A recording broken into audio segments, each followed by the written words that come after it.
విద్యార్థి సంఘం నాయకులని అక్రమంగా అరెస్టు చేశారు. బేషరతుగా వెంటనే వారిని విడుదల చేయాలని చెప్పేసి అఖిల భారత రైతు కూలీ సంఘం, అట్లాగే బీడీ వర్కర్స్ యూనియన్, అట్లాగే అన్నోదయ డిమాండ్ చేస్తూ ఉన్నది. ఒక పక్క నరేంద్ర మోడీ నీట్ పరీక్షల్ని రద్దు చేయాలని చెప్పేసి విద్యార్థి సంఘాలు ఈరోజు బంద్ పిలుపులు ఇచ్చినటువంటి సంగతి తెలిసిందే. ఈ బంద్ పిలుపులో భాగంగా నీటి పరీక్షల్ని రద్దు చేసి మళ్ళీ నిర్వహించాలని చెప్పేసి ఒకవైపు విద్యార్థి సంఘాలు ఉద్యమాలు నిర్వహిస్తూ ఉంటే వాటిని నిర్మూలించకుండా, వాటిని పరిష్కరించకుండా ఒక పక్క మోడీ ప్రభుత్వం వాటిని యథేచ్ఛగా కొనసాగిస్తూనే ఉంది.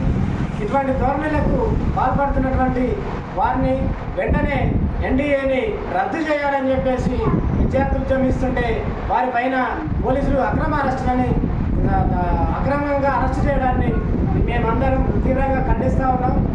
ఇకనైనా కేంద్ర ప్రభుత్వం దీనిపైన దృష్టి సాధించి ప్రక్షాళన చేయాలని చెప్పేసి మేము అఖిల భారత రైతు కూలీ సంఘం తరఫున డిమాండ్ చేస్తూ ఉన్నాం.